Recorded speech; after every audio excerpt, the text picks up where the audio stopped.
What's up, YouTube? HPJ here, and I'm coming at you guys with my updated version to my counter fairy structure to my counter fairy deck. It's been almost a year since the counter fairy structure deck has been out.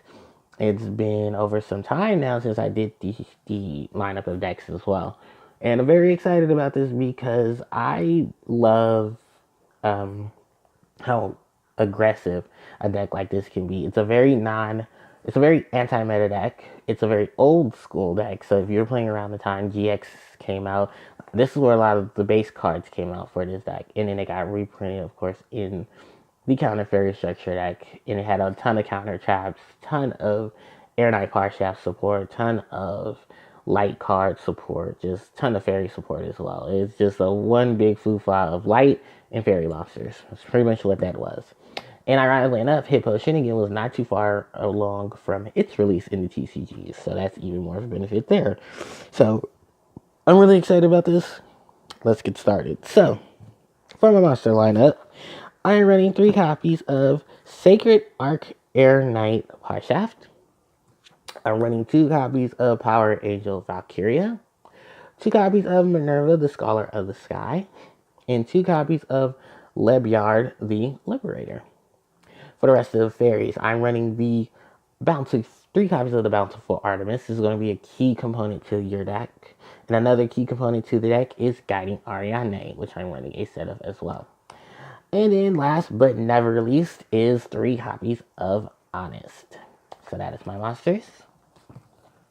Move these guys out the way. Let's go on to my spells. And my spell lineup is simple. I'm running 3 copies of the Sanctum of Parshaft, 3 copies of Card of Demise, and 3 copies of Ties of the Brethren.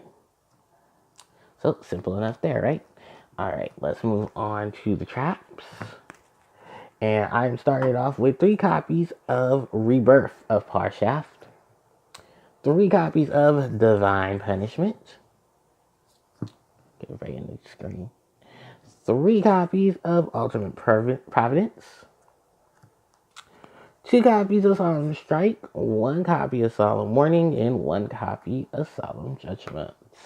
So that is pretty much it for my traps. And that is all of the cards in the main deck. 40 to be precise. I was say 41. No, that was a test build. Alright, and then let's move on to the extra deck, where I'm running 3 copies of Hippo Shinnigan, 1 copy of Nightmare Phoenix, 1 copy of Underclock Taker, 1 copy of Siriuja Skull Dread, 1 copy of Low Dragon, and then for my Seed Monsters, I'm running 1 copy of Tornado Dragon, 1 copy of Exciton Knight, 1 copy of Gaga Cowboy. Let's move over for Castell so he can be on the screen. We're going to have 1 copy of Abyss Dweller, 1 copy of Dark Rebellion XYZ Dragon, and a copy of Babuska, the Terribly Tired Tape Eater. So if you haven't noticed, I am missing 1 card, and that is the Averaging Air Knight Parshaft, which is the extra deck monster. Well, it's one of the 2 extra deck monsters for the Parshaft archetype, because the other one is a Link monster, and I believe at the time of this recording, we don't have it, and we don't have any confirmed notion of when we're going to get it in TCG. And that's pretty much it for the main and the extra deck. So let's go over. For my variation of counter fairies, I'm starting off pretty big with the Sacred Arc Air Knight Parshaft. So with Parshaft, what he does is when a counter trap is activated and after it immediately resolves, you can manage 2 fairy monsters from your hand, field, deck, and or grave. No, your hand, field, and or graveyard. 2 special summon this card from your hand or your graveyard. What he does when he's on the board is that he inflicts piercing damage to your opponent equal to, inflicts piercing damage to your opponent when attacking the defense position monster. Then, when he inflicts damage to your opponent, you can search your deck for 1 Parshaft card or 1 counter trap card and add that card to your hand. So Parshaft is not, well, Parshaft would you consider a boss monster. It's a very hefty stats, hefty level, and place to summon it and have benefits from it doing some types of actions on the field. The reason why I'm running 3 Power Shots is primarily because I want this card. Want to see this card? This card is going to be my biggest ace. And it's too many easy ways to summon this card. And one of the biggest benefits, of course, is not restricted to this card cannot be normal summoner set. This card can only be special summoned through its own effects or stuff like that. Parshaft overall has a ton of synergy with Counter Fairies, and the fact that it can help you search a deck, you search for stuff, you can add stuff to your hand, pierce damage. Yeah, this card is just amazing. It's just unfortunately because of how the game has just evolved or went through on its own, it's just very difficult to play a lot of things that this deck can offer. And sadly enough, it's offering a pretty big boss monster. I'm also glad it's not level 8 because trade-in would have been a thing. Alright, let's move on. I'm running 2 copies of Power Angel Valkyria. So Valkyria is pretty much just a variation of Dunane's Dark Witch, if you're not familiar with Dunane's Dark Witch. She's a monster card that my Valentine used, 1800 attack, 1050 defense, vanilla monster. She's had a couple of cards printed off of her in variations. There's Dark Valkyria, but it's just a dark version of Dunane's Dark Witch. There's this card, and I believe there's a couple of other cards as well, just here and there cards. But with this monster, whenever a counter trap is activated and resolves, you can search your deck for a fairy type monster and add it to your hand. But you only use the effects of Minerva once per. Minerva once per turn. So it's not too bad of a thing. Decent stat lineup, really easy effects. Search for your fairies and add them to your hand so you can get a lot of your cards here and there. And it's overall just okay monster. I think she had a lot of benefit, but just not really right as much as possible. So that's also why I'm running 2 of her. Speaking of 2, let's move on to the next one, and that is Minerva, Scholar of the Sky. So when a counter trap is activated and it resolves, Minerva will gain 500 attack to itself.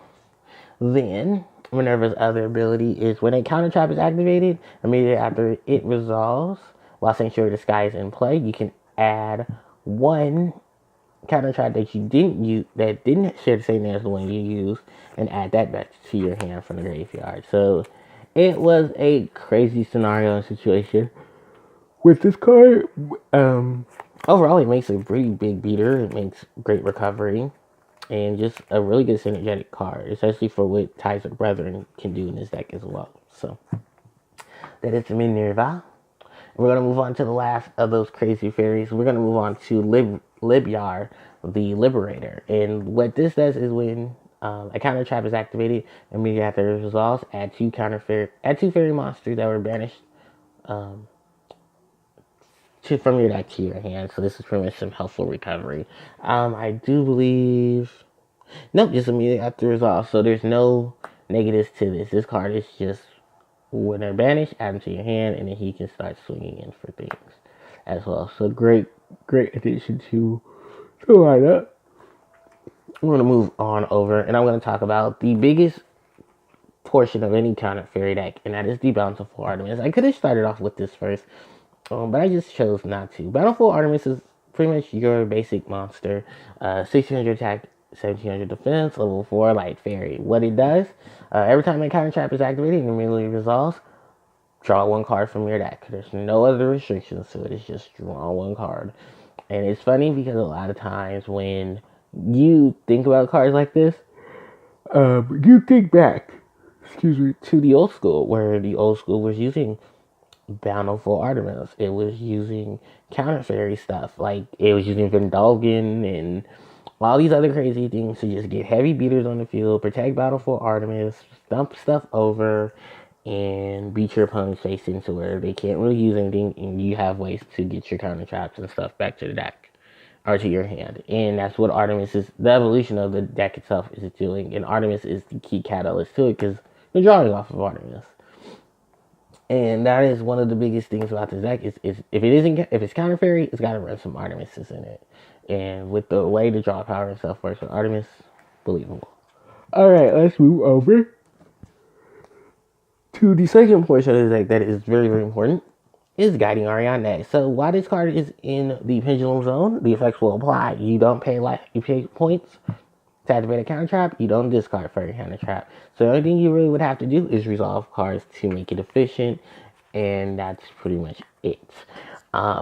Its monster effect is just as broken as its pendulum effect, if not a little less broken. When this card is destroyed by battle card effect, search your deck for 3 counter trap cards revealed into your opponent. Your opponent will add 1 and then add the other 2 back to your deck.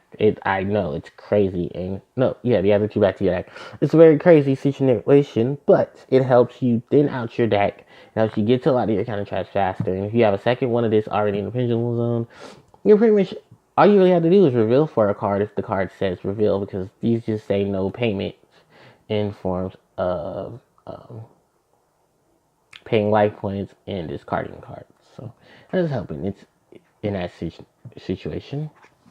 We're going to move on to the last fairy of the deck, and that is, of course, everyone's favorite, Angel Honest. So whenever a light monster will battle, you can reveal this card, increase that monster's attack equal to the attack of the monster that's attacking it. The thing about Honest is Honest has the ability to return itself from the field back to the hand during the main phases, so that way you can get a use out of it. I use this in combination, of course, with Ties to the Brethren to get an Honest to my hand to play Defender. There's a ton of ways to recover this card. There's a ton of ways to help save this card. This is just an amazing light card. But the thing about it was Honest had to be nerfed as well as Collude because of how the setups were in the game, where you couldn't you went into damage stats and then there's sub stats and all this crazy stuff. So Konami just pretty much ruled both Honest and Blackwing, Collude, the Moon Shadow, all that's the same thing. That they enter a certain point in the damage step, and then that's it. If they go any further, they can't. So that is Honest, or Ernesto, as most people know it. We're going to move on to the spells. I'm running 3 copies of Sanctum of Harshaw. So this card treats itself as Sanctuary of the Sky, was on the field or in the graveyard, which is great because I'm pretty sure there's some cards that retreat Sanctuary of the Sky was in the graveyard. There are a ton of cards that use these additional effects thanks to Sanctuary of the Sky, which is also a good thing. So if you can't run into it, bam, you can just activate it from your hand because it's a continuous spell, and then keep going from there. The next benefit to this card is if you have 3 cards in your graveyard in a combination of fairy, fire, or fairy or counter trap. Sorry, you can add any of those combinations from your graveyard to the top of your deck in any order you choose. But you'll use that effect once per turn. It's nice to see this card, because this card is amazing. This card really does focus on fairies and the Parshap setup and all of that, and it's Sanctuary of the Sky, so nothing to do with terraforming. Unless you want to run Sanctuary of the Sky and you want a terraforming for it, go right ahead, because then it's just double the whammies. You have all these high attack light monsters or these high buffed attack monsters. Can't really do much about them because your opponent's not going to take any damage thanks to Sanctuary. And then, for the most part, as we know, there's a lot of the things that's not going to be taken from this. So this is just an amazing continuous spell. Oh, and the other benefit to this, while this card is on the field, set cards you control can be targeted by your opponent's card effects. It cannot be destroyed by card effects, which is great, because no Heavy Storm, no Feather Duster, and crazy stuff like that. Move on to the next assortment, that is the Card of Demise. So, it's a rare occasion where I use this card. I only use this card in decks that can be anti-meta or have the setup to be okay with not having a hand at the end phase. And it's not so situational. With this deck, I feel it was a lot easier to just set this, play Will, and then flip it over. And then bam, I have no hand, but I'm up to 3. Use the cards up, and then send this and the rest of them to the graveyard if they're in there. So, it's really, very mellow of a spell, but it is draw power in its own sense. But you can't search for something after you use this card's effect. You can't inflict battle damage to your opponent until this card is the turn you activate this card. So yeah, a lot of restrictions, but if you're running anti-meta, this shouldn't be a problem. Moving on, let's move on to the last spell, and that's Ties to the Brethren. This is pretty much to get a lot of the light monsters to get a lot of the cards onto the board. Bountiful Artemis, Guardian Grandes, and stuff like that. Initially, what this card does is that you pay 2,000 life points. You select one monster on your side of the field, with level 4 or lower. That monster allows you to summon monsters from your deck who share the same initial. I mean, no, from your deck that share the same type and attribute, but a different original name from each other, and then they can come down to get a lot of stuff. Um, I mean, get summoned, and then you get a lot of stuff off of it, which is great. I'm not running the monster, but there's a monster called Fairies of the Heavens, and while it's on the board, your opponent can have some dark monsters. What you do with that is you either ties of the brethren to summon it, or you ties of the brethren it to get other monsters. Especially cards like Honest, because you really want to take advantage of them. For me personally, I just use Harpie Lady to get Barrier Statue to Stormwind, and get it onto the field as soon as possible, and then play defensive with it. Because your opponent can't summon anything but win, and in this case, your opponent can summon anything that isn't late. Alright, so that is it for the spells. Let's move on to the trap cards. So Rebirth for Pot Shaft is just crazy. The only thing about this is that you have to reveal a counter trap in order for it to activate. Otherwise, if Ariane is on the field, you have to pay the discard and the life point to negate the activation of a spell, trap, or monster effect. Then, if this card is used, you set summon one Parshaft monster from your deck or graveyard to the deck. Yeah, you set summon one from your deck or your extra deck. So that's why I said if you have any of the Parshaft cards, go for it and use it. If you have any of the Parshaft cards in your main deck, get them onto the field because this is just the easy way. And I think you do need, you need Sanctuary of the Sky in order for that effect to even go off. Do you? No, you don't. Okay, so it's just pretty basic and pretty set up. You just need a counter trap in your hand to reveal to activate it, which isn't hard because that can recycle them like crazy and encounter them like crazy. All right, so that is it for that. Then let's move on to Divine Punishment. While you control Sanctuary of the Sky on the field, you can negate the effects of it. You can make the summon. You pretty much negate Cells traps monster effects with Divine Punishment. You do need to add Sanctuary of the Sky on the field, which is not hard because we have the 3. And yeah, just really good counter trap. Next, let's go on to an amazing counter trap, and that is Ultimate Permanence. When Ultimate Permanence is, when you activate this card, pretty much are sending a spell, trap, or monster effect that's corresponding with whatever card you're trying to negate. And if you do, you destroy that card. So if your opponent's activating a monster effect, you discard a monster. If your opponent's activating a spell, you discard a spell. If your opponent's activating a trap, you discard a trap card. And that will help you deal with so many things. And with this deck, there is no hand card because you got Guiding Around. So, alright. Now let's move on to the Silent Brigade. I'm running Judgment, Warning, and Strikes. Because there's a monster because the Guiding Around is possible. I don't have to pay my life points. I don't have to do crazy shenanigans. Just follow whatever the card says and then negate. I wish that was efficient for a lot of cards in this game, but unfortunately, no, it's not. With the extra deck, triple hit potion again. I don't like the design of hit potion again, but I guess I get it in the point of it's supposed to be like hip and cool and fresh, and no, it's not. But I just want to use that term. I'm running the one Nightmare Phoenix. Oh, I'm sorry, because I'm blinking out a little bit. Okay, so the Hippo Shenanigans have abilities. Light monsters gain 500 attack and defense. Dark monsters lose 400 attack and defense. If you're not familiar with this card, this is Hoshinigan, the boost monster for light cards. When this card is destroyed by a battle or card effect and sent to the graveyard, you can add one counter. You can add one fairy monster from your deck to your hand, so that helps with that. Yeah, that's pretty basic as it gets. The additional power up bonus does come in handy. Next, let's talk about Nightmare Phoenix. Nightmare Phoenix has the ability to discard a spell, trap, or just anything from your hand when it's link summoned to and co-linked with something to destroy a spell or trap on your opponent's side of the field. Just summon, knock it out. Too bad I don't have Cerberus because that would have been sufficient. Underclock Taker for the extra pins. And then he's a once per turn negate a card's effect and just let it go. Next up is Siriuja and Barrel Sword. I just wanted two of the hefty monsters in this deck. I mean, in this game right now to be in the extra deck. And surprisingly enough, yeah, I have two of them. I have both of them. So I'm really missing is Barrel Sword Dragon, and I'd have the complete set of the really good Link 4 monsters in the game currently right now. Siriuja's gonna probably get banned, and we all kind of know it. Inside coming.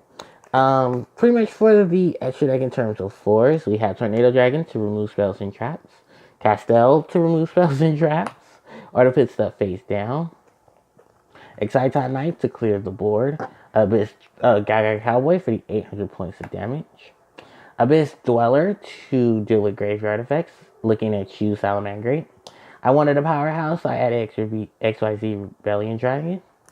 Dark Rebellion XYZ Dragon, and Babuska for the stall out. Like I said, if you have the access to the cards, Averaging Air Knight Parshaft, the Link monster that's Parshaft, would be here. Also Utopia and Utopia the Lightning, because well, you have a digital beater in the deck without hassle. So that is pretty much it for this deck profile. I want to thank you guys so much for watching. Don't forget to like, comment, share, and subscribe to the channel as it helps tremendously. Also hit that notification bell when you want to be informed and when I'm live streaming.